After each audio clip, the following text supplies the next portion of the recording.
Make it? Yep. All right. All right. So let's just get some context. The asynchronous stuff, that was from a couple of classes ago, right? Synchronous, asynchronous. We were talking about reading stuff in from the user and blocking, that kind of stuff. Because last class we did the assignment, the soccer team dealy flippy, right? All right, so let's talk about methods, which is what you read about, right? Okay, so if you were to give me a definition of a method, what would you say? What are these guys? You can either use the definition I gave you last semester, or summarize it in terms of what you read. What's a method? Say it again. Okay. And what do we use them for?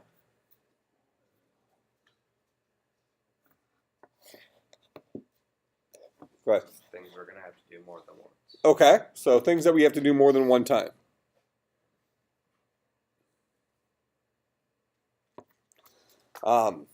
This is a strange text message I got. Okay, so let's think back to our.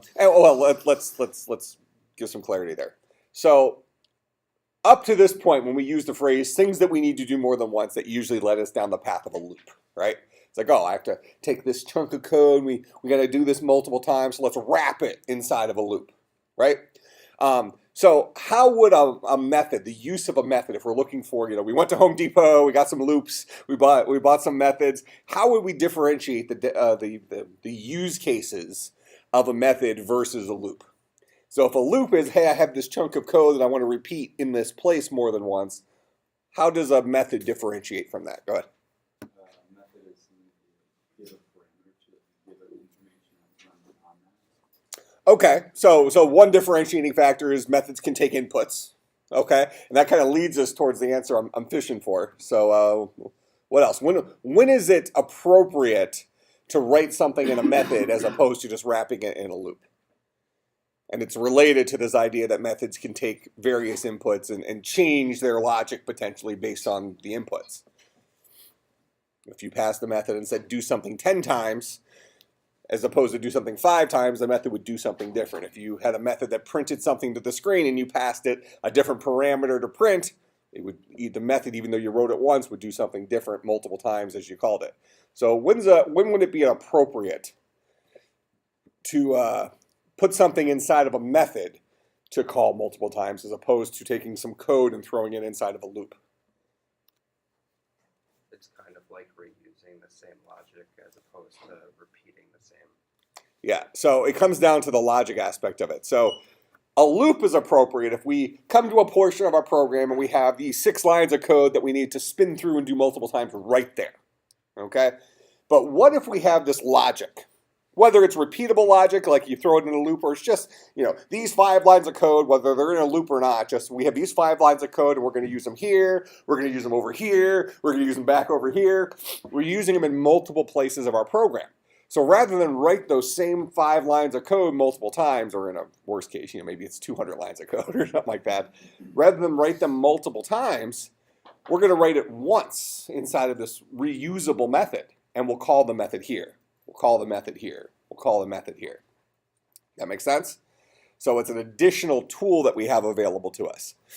So we're going to call this guy a reusable chunk of code that we write once and can call multiple times in different places in our program.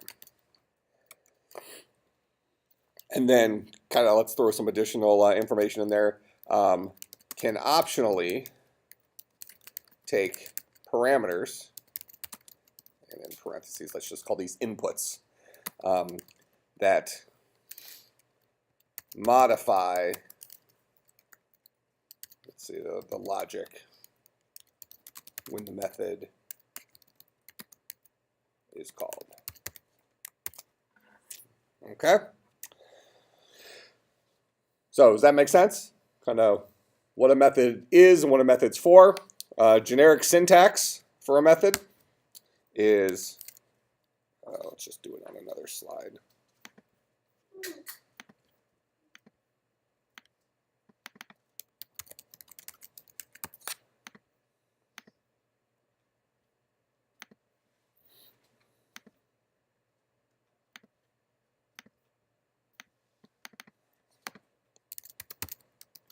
We have the return type, followed by the method name, followed by an opening parenthesis, followed by the parameter list,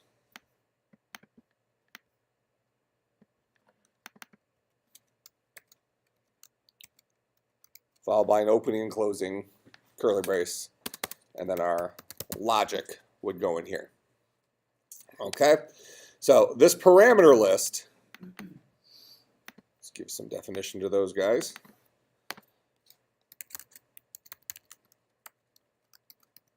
Parameter list is, this guy's a comma delimited list of type name pairs, where type is any of our variable types and name is a variable name. Okay, and we'll see some examples of this. What about return type? What's the purpose of a return type for a method? Why do we have return types?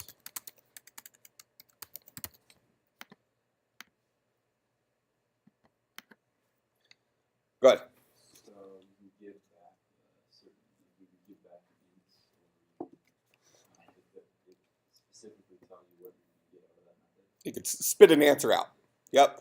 Now, not all methods produce an answer. You know, so for instance, if we were thinking about this in real life, and you told me what your name is. So I say, "What's your name?" and you tell me it. I'm going to store that inside my head, right? Okay. It would be kind of weird if after you said your name, if I like repeated it back, like really like creepy, like that would be weird, right? Now, if it was like a hard to pronounce name or something like that, you want to might make sure you get it right. But in general, it'd be weird. All right. So some methods you're going to call upon that method. Maybe there's inputs, maybe there's not, and you're not expecting an answer. All right. And we'll talk about what the return type for that will be. Other times you're expecting an answer. So for instance, if you want me to add the numbers 2 and 3 together, you'll say, hey, can you add some numbers for me? That's the method you're calling. You'll pass a 2, you'll pass a 3. I do the magical addition inside my head, and I spit back out a 5. Okay, that's my answer to you. Is 2 plus 3 is 5. All right, and then you can throw that away if you want, or you can store it in another variable and do something else with it, whatever. All right, so return type is any variable type, and this represents the value, let's call it the result of the method.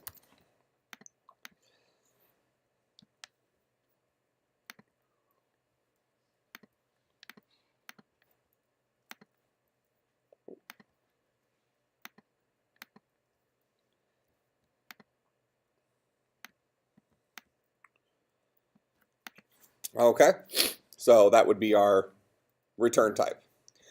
All right, so let's look at these return types a little bit. So our return types for methods can be any type that we could use to create a variable.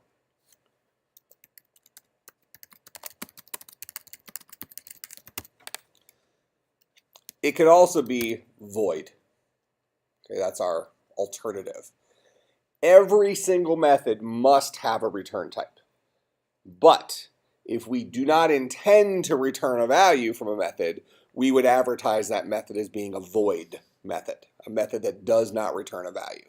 So the void is required, but it also indicates that don't expect us to give you an answer back.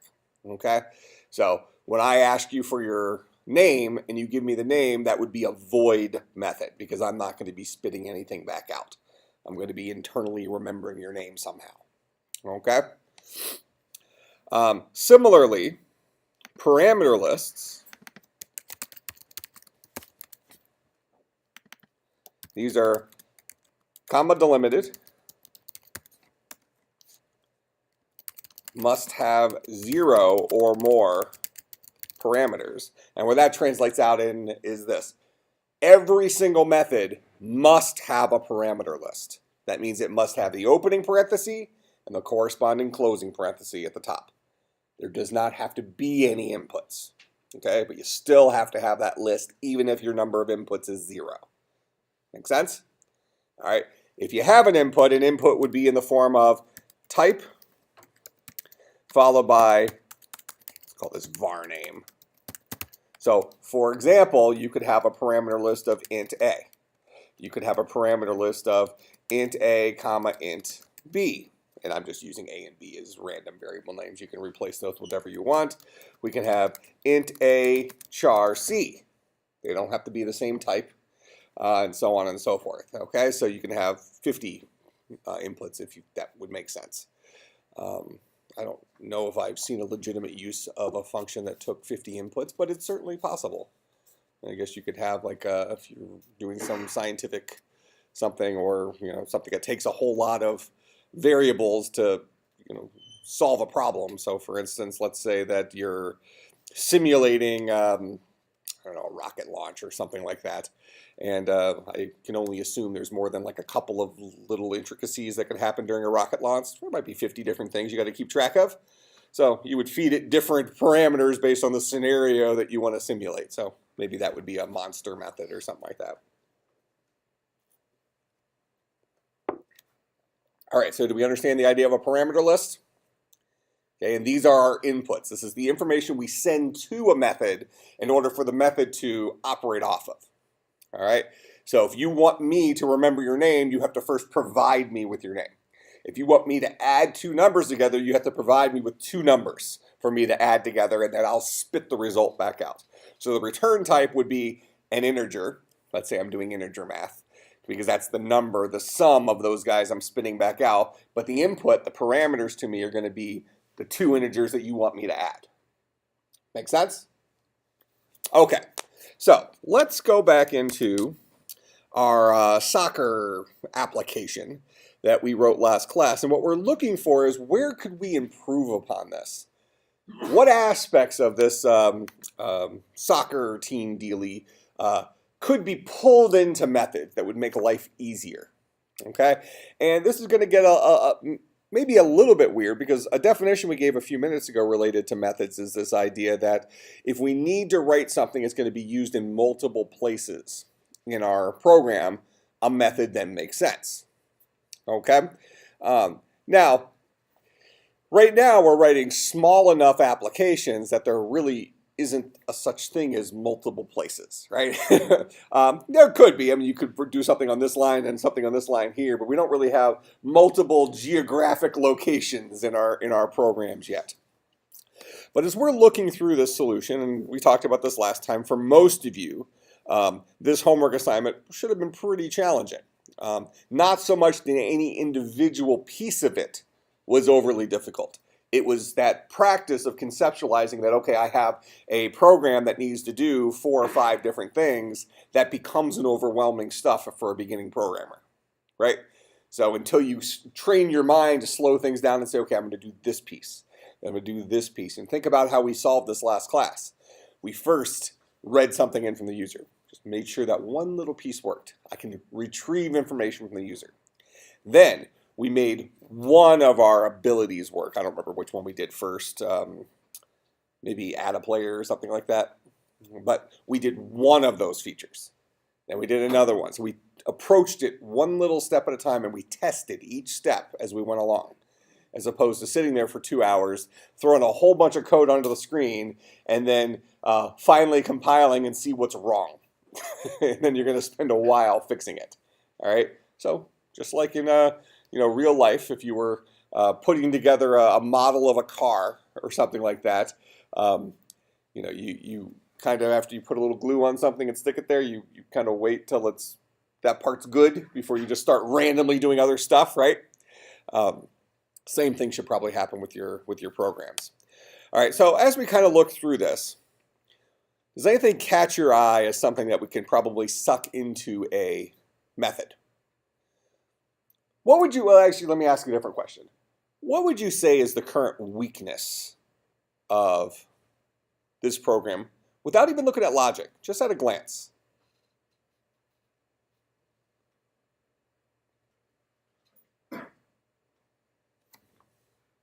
Has nothing to do with the logic of it. As you glance at this, doesn't this kind of just look like a wall of code? Just spaghetti code, right? And it's like, okay, well, you know, and trying to trace through this logic, while doable, this is palatable from a size perspective, but it's still quite a bit of code just to kind of scroll through, right? There's a lot of logic going on here. So could we modularize this? You know, you know, let's go back to, let's think about like building a, we'll stick on this car example. So let's say you're going to build a remote control car. All right, any of you ever done RC car stuff? I almost had one of those little mini gas engines blow up in my face. It was pretty funny. We have it on video. But in any case, we'll take the engine as an example. One of the things you need for building a remote control car is the engine, right? Now, I suppose it's certainly possible to do this, but if you've ever put together remote control stuff, chances are you buy the engine. You don't buy the 4,000 parts that go into the engine. For a remote control car, it's probably more like 15 parts, but whatever. Okay, you buy the already put together engine, right? A, because engines are kind of complex. B, they're pretty important. You kind of want them done right. Not a whole lot of, you know, we don't want trial and error involving explosions is kind of the deal. But, you know, point is we buy that engine already put together so that when I'm ready to assemble the car and I'm ready to put the engine in, I take the engine, I put it into the car, and I put a couple of screws in it to keep the thing in the frame of the car. And then I hook up the appropriate tubes and stuff for the fuel and all that stuff. All right, so that engine is kind of like a method. We know there's important stuff inside of it.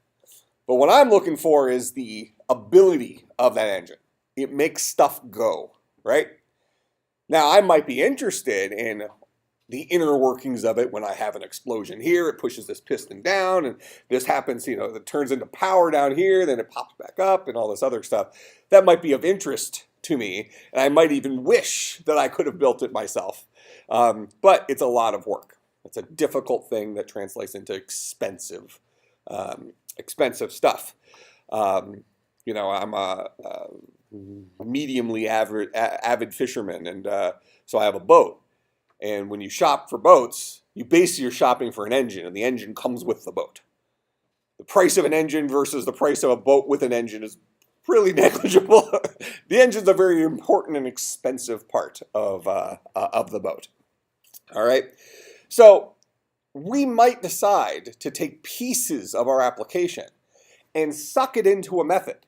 Not so much that we're going to use this 10 or 15 times throughout our application, but to add some modular logic to our application. Okay, the engine. Okay, I need the engine. I pick up the engine. I don't grab the 15 parts that build an engine. I grab the engine. So similar here, we might say, you know, this menu thing, this is something we're showing multiple times, right? So what's the purpose of the menu? The purpose of the menu is to show a screen of stuff, read input in from the user, right? So what am I doing right here? I'm showing the menu. I'm reading something in from the user, and that goes into this variable called option. Could I not take all of this logic, put it inside of a method, and whenever I want to show the menu, I call the show menu method. And the show menu method returns the value that the user entered. Would that be reasonable? Okay. What kind of value should it return? This is the value we're using here. We're storing it inside of option. So what kind of value does this guy ultimately boil down to? A char. Yep, it's a char. So because input.next gives us a string, .char at 0 gives us the very first character of that. So if we typed in U followed by random stuff, we'd get the U out of it.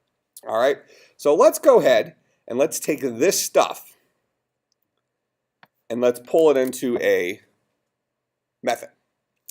All right, now, so these lines of code here, what do we rely on being in existence for those lines of code to work? What I have highlighted there. What are the prerequisites for those lines of code to work? Well, we're doing a whole lot of println stuff, right? System.printlns. Do I need to do anything special as a Java programmer to have access to that? Or does that kind of come with the language? If you write the hello world program, you didn't have to do any extra stuff other than, hey, I'm using Java, right? So the system.out.println stuff comes with the language, comes with java.lang, which is part of the Java language. All right, so we're good with all those lines. What about this guy right here? Anything special I need for this part to work? What is input? That's a scanner. Now, we had to build one of those guys, right? We built it right up here. And that scanner has a scope. Remind me, what does variable scope mean? When I use that phrase, variable scope, what am I talking about?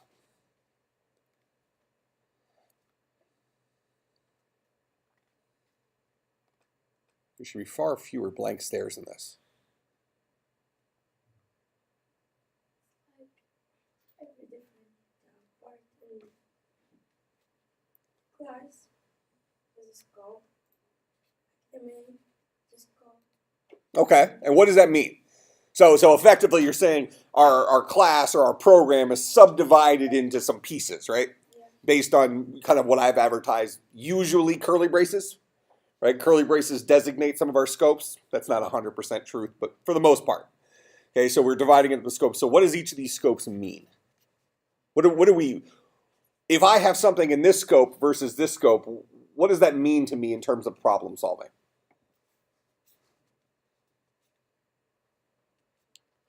Can't explain.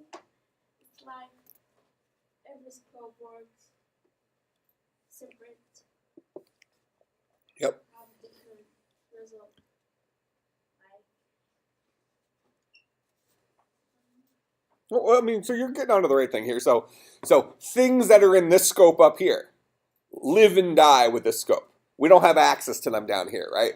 Okay, so scopes are a way for us to, well, to start off with, we might say they're a way for us to separate portions of our application. And when we really are talking about variable scope, we're talking about where variables live and where variables are accessible. So if I define a variable up here inside of one scope, and I want to use the variable down here, I can only use it inside of a place that's still contained within that scope where it was originally defined. All right. If these are two completely separate scopes and they don't overlap each other, a variable defined up here would not be usable down here. That makes sense? So a variable scope, if we were just to kind of throw a sentence on it, is where we have access to a variable. Okay. So up here, so let's kind of, we are inside of our main method, right? And I just sort of advertised that scopes are typically married to opening and closing curly braces. Okay, it's only the reason I say it's a half truth is while loops and do while loops, even though I've said always use curly braces, they do not come with their own scope. They inherit the scope of wherever they're written. But for loops are kind of special cases. They have their own scope because we've done that for int I = 0 thing, and that I becomes kind of a throwaway variable. So for loops they get their own little special scope because it makes our life easier. All right, so we're going to say that very likely everything I have highlighted here is one big scope. Now we might have subscopes inside of there, right? So what I've highlighted is everything from the opening curly brace for main to the closing curly brace for main. So everything in there is the main scope, the scope that belongs to our main method. Now inside there we have some for loops and stuff like that. So we have subscopes inside of there that still inherit everything from the scope outside of it, the scope it lives in. But they also create a smaller scope, like for our for loops where we can have an int I defined at the top here and then it dies right here so that we can use it again in a second. Okay? But this whole thing is housed inside of a scope. Okay, so up top here, we've defined a variable named input of type scanner, and here's its value. And we're using the new keyword to create this guy. Remind me, what's the new keyword? As soon as I start seeing looks on people's faces where, oh, here we go again, he's asking the same crap, and we all know the answer, I'll stop asking. Go ahead. Memory address, or it's a new address and memory. Yep, so I've advertised it as being like our real estate agent goes and finds us memory to store this dude, right? So the new keyword is going to spit back for us some memory address where we can then follow that to go and find our actual scanner in memory. Most of that is happening automatically for us. So as programmers, it's kind of like just like we were talking a few minutes ago about the engine, right? We get the engine. We might have a rough idea, like many of us drive cars, right? Okay. How many of you have a strong, what you would consider to be a strong understanding of the inner workings of the engine in your car? For most of us, the answer is no, right? Some of us might have a little idea, like, okay, I think there's explosions, right? But they're like controlled, so we don't get hurt, right? But for the most part, your average person who drives a car doesn't know a whole lot of how it works, right? It just magically works. That's fine. We don't need to know how the engine works in order to drive the car. We just have to know what the pedals do and what the steering wheel guy does, right? Plus we have a whole new breed of engines now with these electric engines. They're magical, I think, right? Something to them. And it might sound like I know something about it, but I don't. I'm like a beginner to intermediate middleman for engines because I have an old boat and I work on the engine using Google videos. And when I break it, I take it to a professional to fix it. So most of what I know about engines has translated into dollars that I spent after the fact to fix what I just broke. Shoving screwdrivers into places with hammers is usually not a great plan, I've found. That's what most of the YouTube mechanics want you to do. These old engines, like, look, you're either replacing this part or you're just going to get a whole bunch of lubricant into that place somehow. Rarely works. All right, so we've defined our variable right here. The new keyword gave us our little memory address, blah, blah, blah. So this variable started its existence right there. All right, so the scope that guy lives within is the scope that started here and ends down here at the very bottom of main. So I'll throw a little comment here. This is end of main method. That's what that closing curly brace is. Okay, now you can imagine that as your programs get bigger and bigger and bigger, figuring out what curly brace matches up to what other curly brace becomes a more difficult task. As soon as we scroll off the screen here, these things are harder to keep track of, right? So kind of where we're going with this today, wouldn't it behoove us? It's a funny word. Behoove us, I like that word.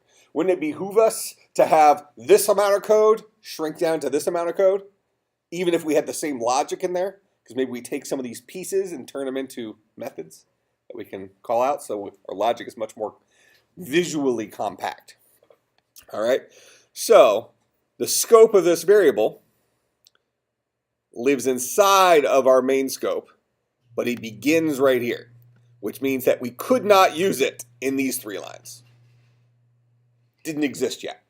Okay, so it exists from this point onward until the end of the scope in which it lives. Make sense? All right, so I'm going to go ahead. We're going to come after main here, but we're still inside of our class. So we have this global scope in our world right now called the class. And inside of that global scope, we can have multiple mini scopes. Pretty much, well, in our world, every Java program right now comes with one scope. That's main, right? The main method. So I'm going to create a new scope that lives within the global scope, but is not governed at all by the scope related to main.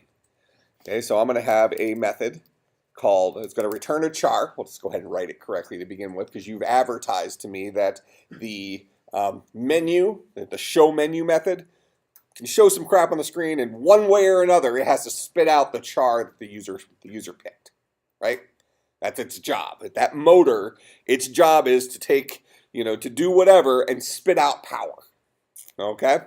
So now, just for right now, we're always going to put the word static in front of our methods. We'll talk about that in a lot more detail in the coming couple of weeks. But for right now, it's just a given. You throw static in front of every method. Go ahead. Do we have to have public?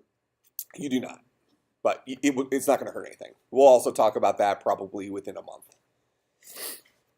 But for right now, the required word that you don't need to know what it means right now, this is like the expensive part that goes on top of the engine. It's like an air filter. What do they do? Right? You go in for your oil change and say you need a new air filter, and you think about how much money you have in your pocket. Like, how bad do I need the air filter? Right? Because you never believe them, right? They're just trying to sell you an air filter. Basically, if the thing looks black and it's supposed to not be black, probably need the air filter. If it looks like it can go on how many of you change your oil every 3,000 miles like they tell you to? Like clockwork? I wait till my car tells me the oil is. I wonder how reliable. I mean, I have a pretty nice car, and it tells you oil life. Is that like reliable? I don't know. As soon as the light comes on and says you gotta get an oil change, it's like, oh well, sometimes it's 8,000 to 9,000 miles. I mean, I do a lot of interstate driving. I don't know. I mean, it might not be good. I'm sure I'll just destroy my motor anyway, so I pull a boat with the car, and I'm not very careful with that. Think you're supposed to use certain special gears when you're... No, you just go.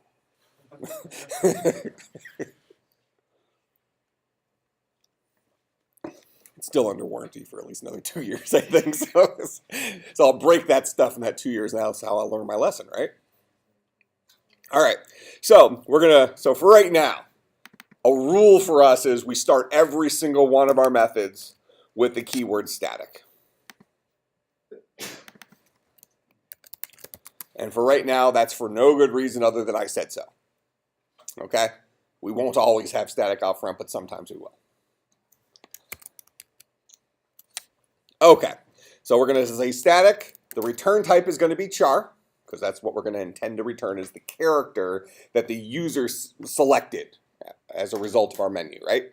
Okay, so static char, and we're going to call this guy show menu. Name our methods whatever we want, as long as they don't have spaces in them and stuff like that.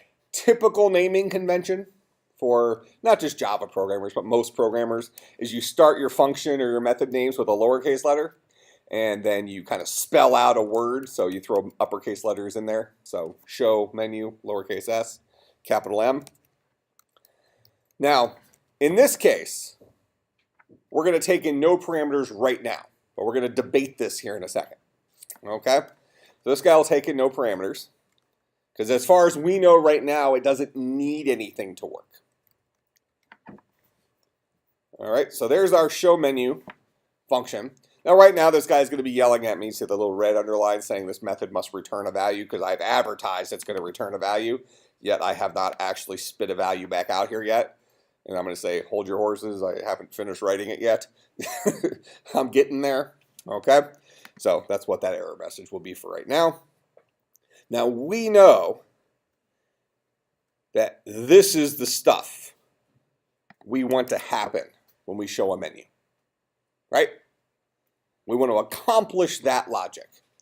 Ultimately, what we want to do is we want to have option equal whatever's returned by our method. Make sense? So I copied that code. I'll go ahead and paste it in there. All of this stuff right here comes with Java. Good to go, right? But, as we already discussed, this guy right here requires a prerequisite. We need a scanner.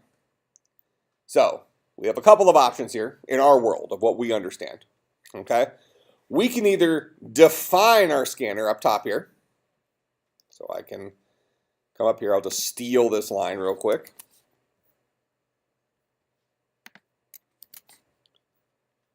Okay, and now this part of the code is okay because I now have a variable called input that started at this scope and ended when this scope dies. Okay? And it allows me to read something in from the user. This guy's self-contained. Make sense? What would be another option for us here? If I didn't want to define a scanner here, what else could I do?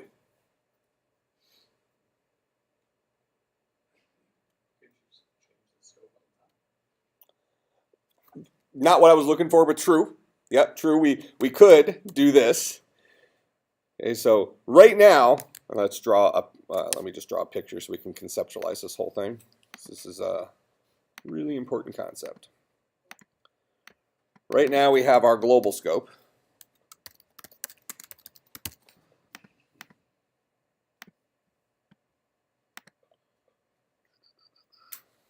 Style.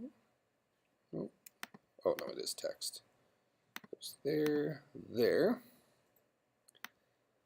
So there's our global scope, and inside of this, oh, that's not what I want. Let's change the color of this guy. We'll call this our main scope.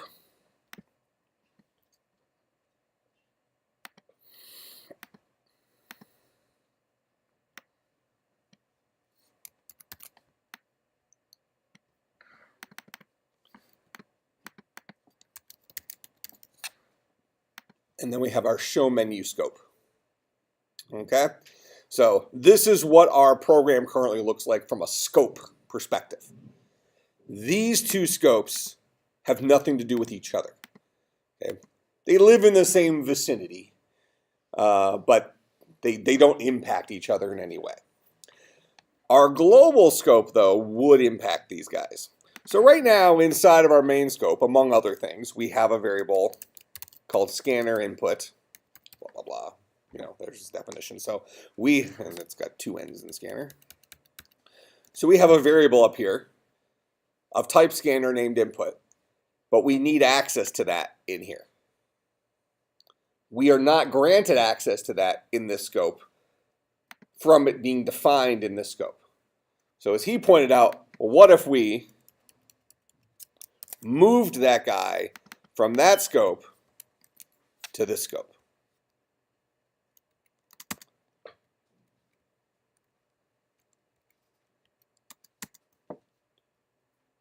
If we somehow were able to do that, we haven't dealt with global variables yet, but if we were able to do that, would this guy then be accessible in both this scope and this scope? It would be. We'd have access to both of them because both of these guys live within the world governed by this guy. Make sense? Okay.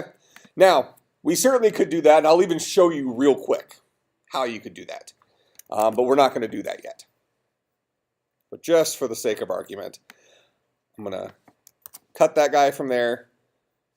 And again, it's related to curly braces. I'll move it outside of our main scope, inside of the global scope, and I'll paste it in here. And it's going to scream at me for a second until I put static in front of it. Unfortunately, we don't know what static means yet. All right, so this would work. Now that guy has become part of the more global scope. All right, we're not going to do it that way, but it is a possibility. So you're right that we're being MacGyver here. Anybody see the new MacGyver show? Yeah, I mean, I taped it, but I was out of town this weekend, so I haven't watched it yet. I think that has this distinct possibility of really sucking. Yeah. I mean, how do you live up to the original MacGyver?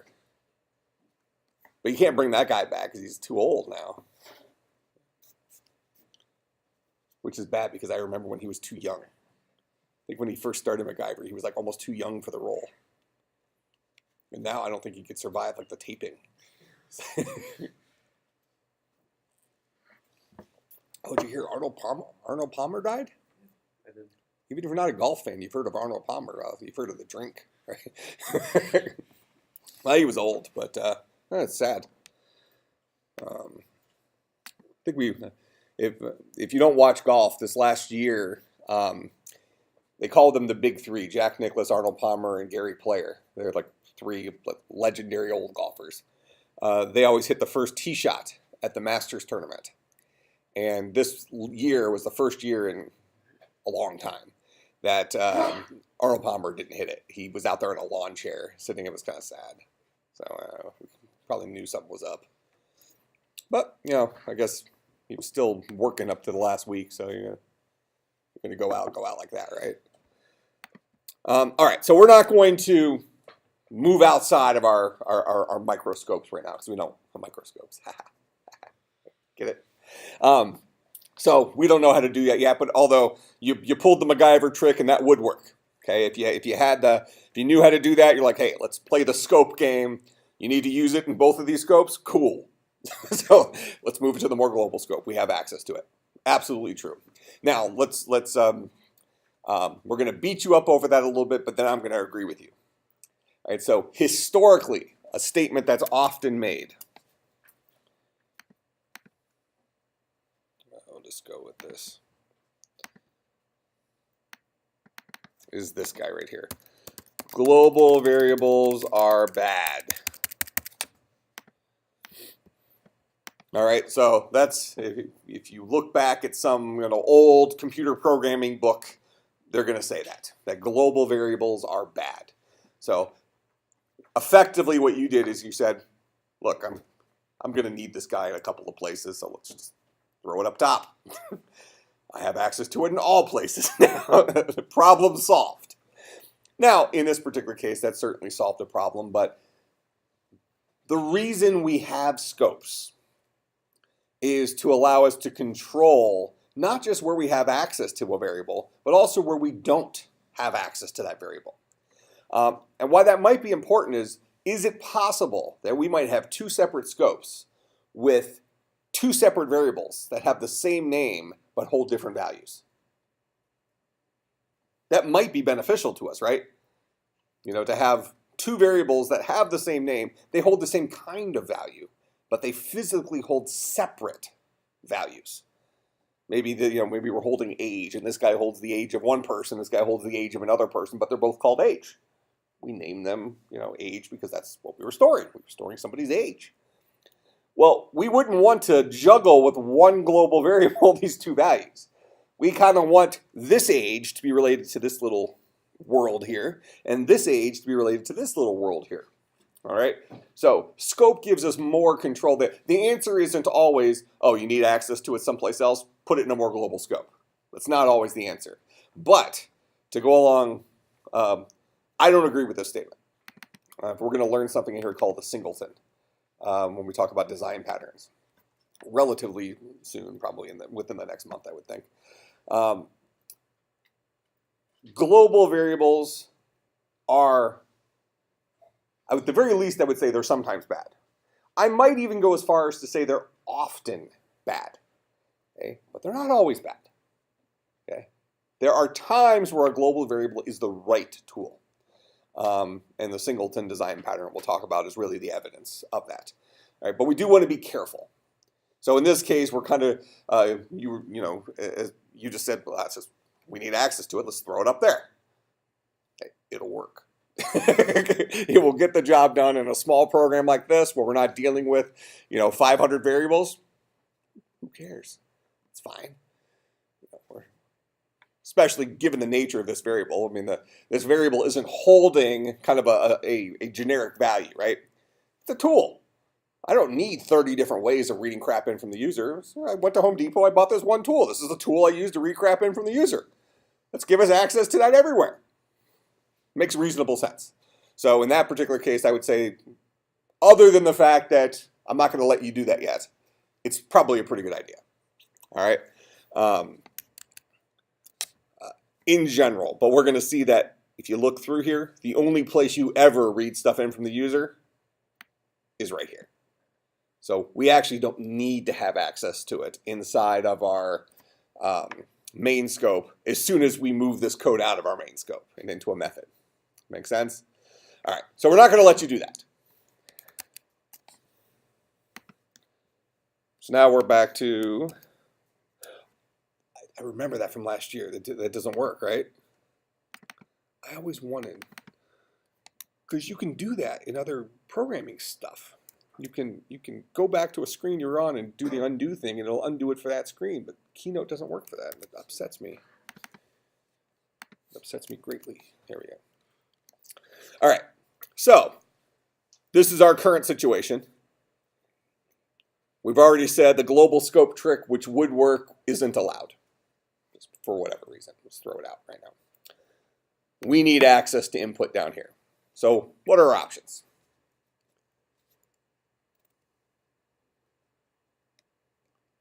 As I see it, we have two options. Since we've really probably taken the easy option off the table. The lazy option, but the easy option. And my argument is lazy isn't always bad.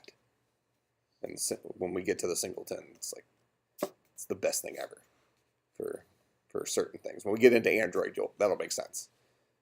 Go ahead. Okay. I'm thinking the answer is going to be no, but tell me more. Okay. Okay, so let's go down the path a little bit. So you want to somehow, if I'm in this scope, you want to somehow call this guy. Kind of cross scopes somehow. Okay, so trying to think if it's even possible to do that. I don't think it is. Well, it's not possible to directly do it. So let's assume that you were on to one of the right answers. All right, we'll assume you're on to one of the right answers. You want to somehow give us access to this guy from within this guy. You want to expose this variable that lives in here to this guy. Now, inside here, we're going to be calling upon show menu. Just putting those dots in there for no good reason. All right, so we're going to be calling our show menu method somewhere inside of our main scope. The show menu method is down here. I need to somehow expose this guy to this variable. Do I have a mechanism for doing that? Possibly related to any of my dot-related typos that I've put right here.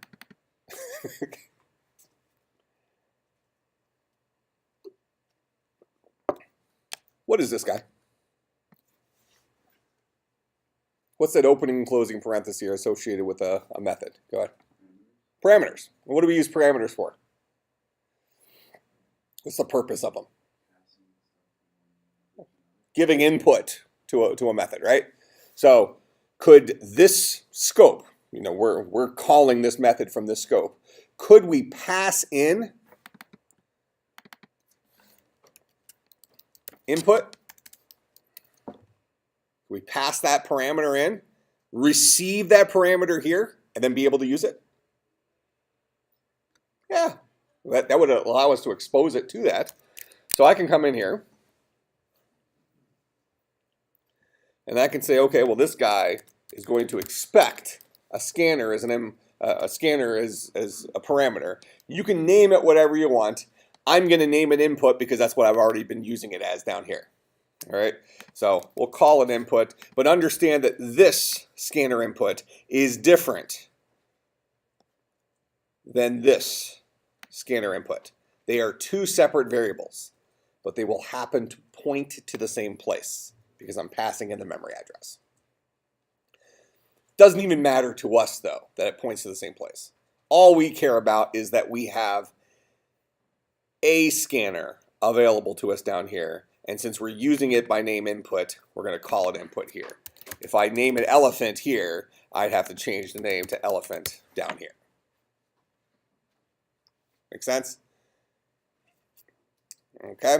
Now, we've decided, just so I can get the error to go away here, we've decided that the show menu method will return a char. That is, it will return the char that the user enters, right? What does that guy boil down to? Boils down to a char, right? Is that the char that we want to return? That's the answer. So this method is going to show the menu. It's going to sit there and wait. Remember, we block. So we're going to sit there and wait for the user to finally enter something in. And we want to return whatever they entered in. Let somebody else deal with that logic. Look, this is what the user gave me. Do with it what you want. So this is the guy that we're going to return. Make sense? Now, this probably isn't a great variable name for our scanner, but just to drive the point home that this scanner is different than the one up top, I purposely named them something different. All right, but they are in different scopes, therefore they are, in this case, they're only related to each other because we connected the dots. We passed this scanner into this guy. Make sense? All right. So this guy now takes a scanner. So we've, in effect, exposed this scanner input into a variable down here called scanner elephant. Well, called elephant of type scanner. So these two guys are related to each other because when I called show menu, which is this scope down here, I passed it input, which is a scanner, and inside of show menu, I stored whatever was passed in inside of this variable called elephant. So now I have two different variable names that have the same value. In this particular case, the value is a memory address. So those two guys are said to point to the same place in memory. All right, because this scanner points here in memory and this scanner points here in memory. Make sense? Okay, so that's one way we could pull this off. Pass the scanner in. No harm, no foul. So let's go ahead and doctor up our program a little bit to take advantage of our show menu here.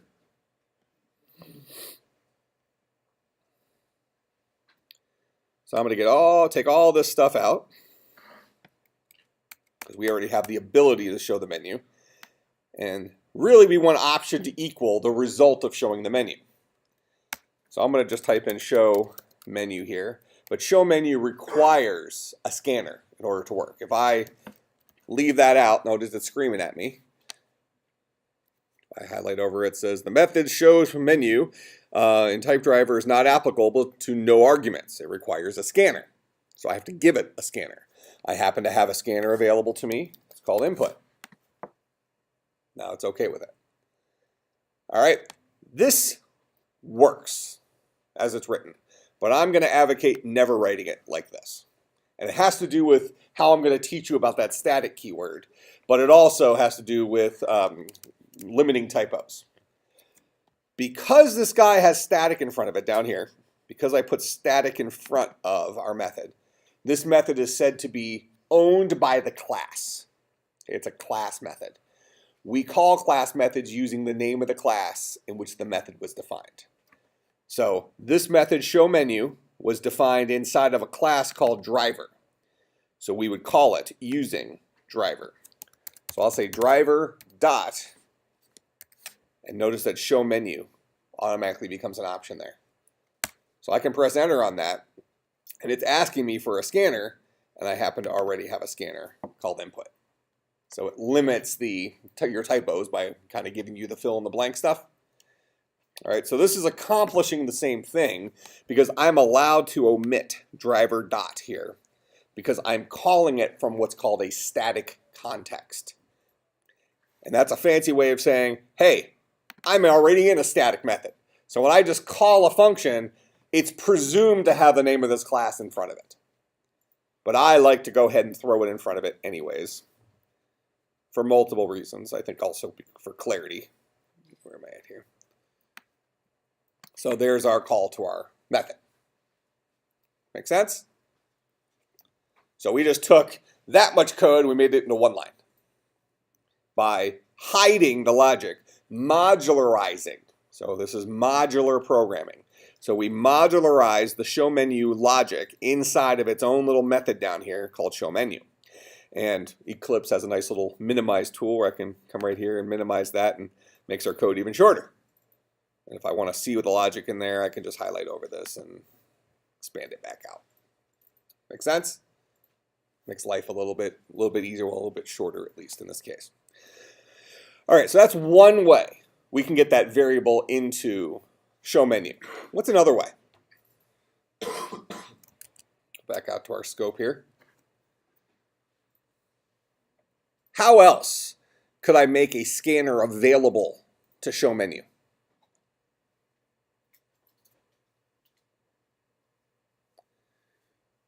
Now, at least, well, I don't know, probably at least 10 times, but many times I've repeated that programming is very similar to real life problem solving, right? Okay. So let's say you live in a pretty big house and you hang a lot of pictures upstairs. You need one of the little hammers to hang pictures. But you also need a hammer out in the garage. You have two options. Option one is whenever you need a hammer in the garage, you run upstairs, grab the hammer, bring it back down to the garage. Whenever you need a hammer upstairs, if the hammer's not there, you run downstairs to the garage, grab the hammer, bring it upstairs. What's the other option? Go to Home Depot, buy a second hammer. They're usually on sale, especially the little ones, right? You can get those for like $2.99. Just imagine all the exercise you're getting rid of. It's overrated. So what better living through chemistry? All right, so give a new hammer, second hammer. All right, fine.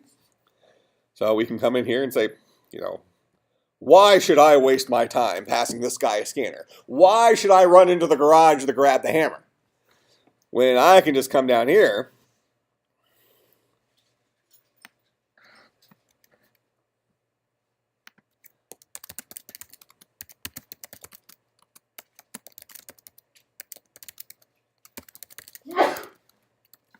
build me a new hammer.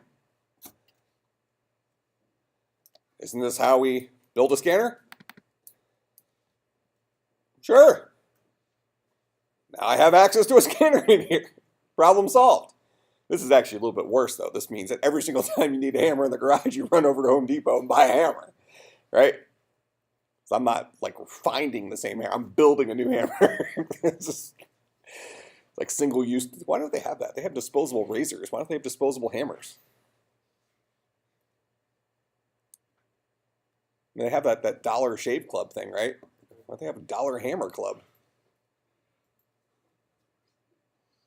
Is that a bad idea? Might not be that lucrative. Yeah.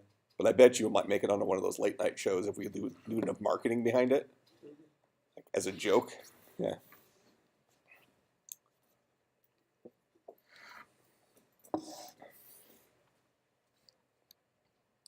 Okay. Which of these two options is better? They both work. Both work. So now we gotta, I'm emphasizing this idea of human problem solving be applied to it, right? Now in real life, our answer would be kind of in the middle, right? We just get one extra hammer. You don't buy a hammer every time you need one in the garage. You have two hammers total. Or in this case, is at the end of using one hammer, I destroy it. Pitch it. It's like, I'll just buy another one next time. Just printing money, right? $2.99 per hammer is going to add up eventually, depending on, I guess it depends on how often you use a hammer. There's probably plenty of examples where we buy a second of something with the intention that we're going to need it very often, but we use it like once a decade or something like that. Kind of like duct tape. I probably have a roll of duct tape, at least one per floor of my house. So I have 3 stories in my house and then the garage. I have duct tape everywhere. Yeah, my current challenge related to duct tape is I have 3 rolls of duct tape laying on top of my hot tub, which is in my garage. And so whenever I open the lid to it, I only open the lid halfway, I don't have to take the whole lid off. It's just me getting in there. But it's squeezing the duct tape between the lid and the lid, right? And then when I open it, the duct tape falls off there and rolls off somewhere. So what do? I pick it up and throw it right back where it was, so it can happen again next time. So that's where I'm making up the extra exercise. The exercise I'm saving by not having duct tape all over. So plenty of examples of that. All right, so punchline is which of these two is the better idea? We've taken out that probably the best human version of this by saying we need a hammer in the garage and a hammer upstairs. Just 2 hammers will probably get the job done. Move on with life. We've gotten rid of that. Now we're going to say, I'll keep the hammer upstairs, and every time I need a hammer in the garage, just buy a new one. Except this trip to Home Depot is real convenient. One line of code, and we only had to write it once. Just happens to get called multiple times, right? Which of these two solutions do you think is? Do you think we should go with, and why? Either one of them is viable. They'll both work. Because do we really care if we have to buy a new hammer every single time we call this method? It's not our problem. So we use a little bit of memory. We rely on automatic garbage collection to come and clean it up when we're done. Talked about automatic garbage collection, right? What is that? What is automatic garbage collection? When I say that phrase, what am I talking about? Go ahead. How, like, it looks for stuff that has like a counter of 0. Okay. So every variable has a pointer count. The number of, because every variable ultimately links to some place in memory where that value is stored. Okay, so once nothing points to this place in memory, well, then we have no way of getting to this place in memory, so we can go ahead and let the operating system know that you can use this place in memory for something else. Because I'm never coming back to it because I can't. None of my variables can get me back here because they've died with some scope somewhere. All right, so automatic garbage collection is a little dump truck that drives through Java's memory, looking at each place in memory saying, oh, does anything point to you? Nope, you're out of here. Free it up so that our real estate agent, the new keyword, could potentially assign that memory to somebody else. Make sense? So from our perspective, automatic garbage collection is easy. But there is overhead associated with that. CPU time, battery life, all sorts of things like that. You know, there's a cost. There's a cost to that. You know, when you put your trash out each week at your curb, you know, God doesn't just magically come and eat your trash, right? Some people in a dump truck come around and pick up your garbage, all right? And then we litter it in some landfill somewhere, and you know, we hope God takes care of it from there. but you know, punchline is that there is a cost to garbage collection. But as modern programmers, do we care? We probably should, but we don't. Kind of like recycling, right? Eventually, it's going to come to bite us in the butt. Okay, but most of us probably recycle to some level when it's convenient, right? If you're walking by the recycle thing and you have something in your hand that could be recyclable and you have a choice 6 inches apart which one to put it in, well, we'll put it in the recycle one. Unless you have that question in your head, like, which one does this one actually go in, right? Culver's always like throws me for a curveball. At Culver's, they have the two different trash cans, and one of them is like plastics and stuff, and the other one says waste. Well, so I have a plastic container filled with ketchup. Which one does that go in? To this day, I don't know the answer to this day. So I throw it in the trash one because I figure it's got food stuff in it. But I don't know. Yeah, who's going to do that? Now we're right back to the thing where as long as we're not too lazy. See how this stuff all comes back? So by definition, programmers are typically lazy. 99% of the time, it's okay. Because you know what? That memory will just get reclaimed. We have to be a little bit more careful on mobile devices like this because they have battery life. So, you know, a real life example of this is in the early days of iPhone programming, as well as Android programming, automatic garbage collection was turned off for development on these guys. So you were in charge of requesting memory and also freeing memory when you were done. You were in charge of it. That way you didn't have the extra battery power having to control that stuff. All right. Well, now it's turned back on, probably for two reasons. One, it doesn't take that much more energy in the big scheme of things. You know, you're probably talking about over the course of a day, maybe a minute of battery life. Maybe. Probably less than that, but maybe. So that's one side of it. The other side of it, as I've kind of alluded to in this class and previous classes, is our modern programmer isn't memory aware because we don't have to be. I tend to pay a lot more attention to memory, partly because I've been programming for so long. So my mentality is a memory-based mentality, but also because I see a lot of value in understanding memory. Because every now and then you're going to need that skill set where memory is important. Most of the time we don't care. Yeah, look, I have 8 gigs of RAM. I don't need to minimize the amount of my storage footprint for an int and make it into a byte because I'm just storing 0 to 10 in there. Screw it. Just make everything long as far as I care, right? Just no big deal. We got tons of memory. It's not a problem. Hey, spoken like a true American, right? Worry about that later. It's like, well, what happens if you run out of memory? I'll just put more memory in.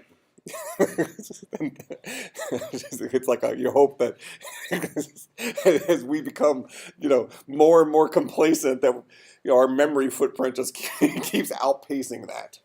But it'll probably work out. Again, spoken like a true American, I guess. All right, so back to this is, do we have a preference?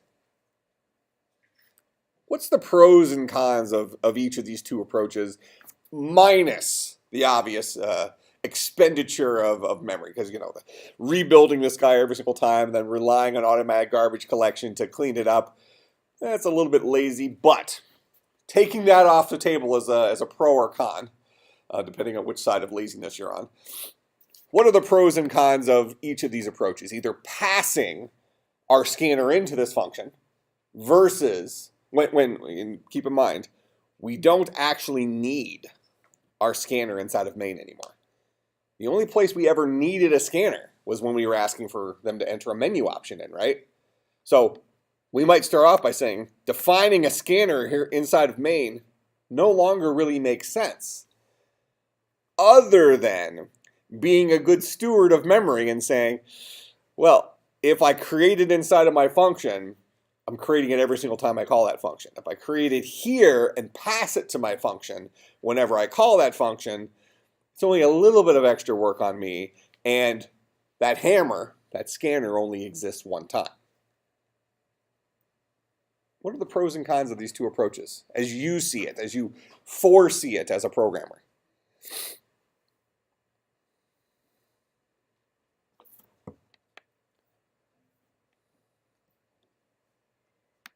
What's the advantage of this approach, where we redefine the scanner every single time this function gets called?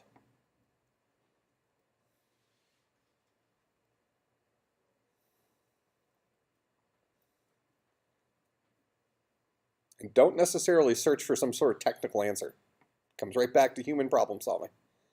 What could we say about this method right here? What's good about it? We've already said it's inefficient, right? We just keep creating the variable every single time. But what's good about the way we have this method written right now? Okay, keep going with that. So we always have the variable, it's true. Am I reliant on anybody else? Or is this guy completely self-contained? He doesn't need anything from anybody. Like, look, you want me to show a menu and give you the answer back? I got this. He doesn't need money, he doesn't need variables, he doesn't need anything. So independence has value, right? So all our little magic here that makes this guy work is completely self-contained inside this guy. And by today's programming practice, we might say that, fine, this is memory inefficient, but who cares? We got lots of memory. What's our trade-off? By doing this, we're making the rest of our program less cluttered, right? We don't just have this random variable floating out there inside of main that only exists so we can pass it to this guy to save a little bit of memory. But it's not our problem. It's automatic garbage collection's problem. If you never see it, who cares? It's just like the dirt under the couch. My wife vacuums under the couches, though. Except it's kind of sad now because we had cats for like 14 years. We don't have them now, so every single time she goes to the vacuum under her couch, we find a new cat toy. Brings back memories.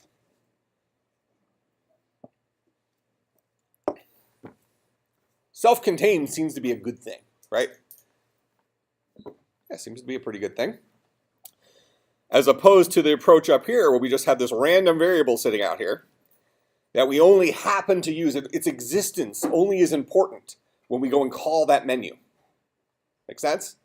It's only important when we call that menu, that show menu method. If we leave this program and come back in 6 months and we're kind of walking through this line by line, might we make the assumption that, oh, I'm defining a scanner here. Just like you see a hammer sitting in the toolbox, you think, oh, this is what scanners are for. It's for reading crap in from the user. You might assume you're going to be reading some crap in from the user somewhere in Maine. Why else would I have a scanner in that scope? Then all of a sudden we realize that we actually bought a hammer for the downstairs bedroom, which we never use a hammer in there. So it doesn't make any sense. But, instead of moving into the garage, we just buy another hammer. It's multiple hammers every room, right? So realistically, we might say, and either one is viable. There isn't a wrong answer here. This is probably, this is the more memory efficient answer, but maybe the more long-term confusing answer. Someone might bump into this variable and go, what the heck is this guy for? He only exists so that we can pass it inside of, so we could pass it in here. The other way we were writing it. Okay? So we would probably go ahead and yank this guy out of here, which again saves us another line of code. And an important thing to insert here is that less lines of code does not necessarily mean better. That's not your goal in life, is to minimize lines of code. Your goal is to write code that you understand. Okay? So we'll save a line of code there. We'll make this method completely self-contained. All right, make this method completely self-contained. And then we've saved ourselves some space up here. Now, I've given you this code as your starting point, right? From last class. For your homework for Thursday, go through and modularize this code. Specifically, I'm going to tell you where to modularize it. Move the menu like we've done it here. Okay, and I'll even give you this updated code as that starting point. But make each of our, actually, we are using it in someplace else here. We're reading in our jersey number and stuff like that, so you're going to want to modularize this as well for reading stuff in for our players. So this will be like get player information. So getting player information, and then for each of our options, U, A, R, make each of these guys their own method. And what we should see when all is said and done is you'll have all this logic later on in the program inside of methods, but main should look much more compact. Make sense? All right, so I'll give you this as a starting point, but understand it has compile errors right now because we've taken out input up here. So that should remind you that you need to modularize that guy. Go ahead. Just curious, for different companies that you work for as a developer, do they tell you if they have standards? Yeah, different companies will have standards. Probably not related to stuff like this, unless they're doing something very specialized that's very memory dependent. But that's going to be pretty rare today. Yeah, I mean, it's probably like at least 95% of the time, memory isn't the important thing.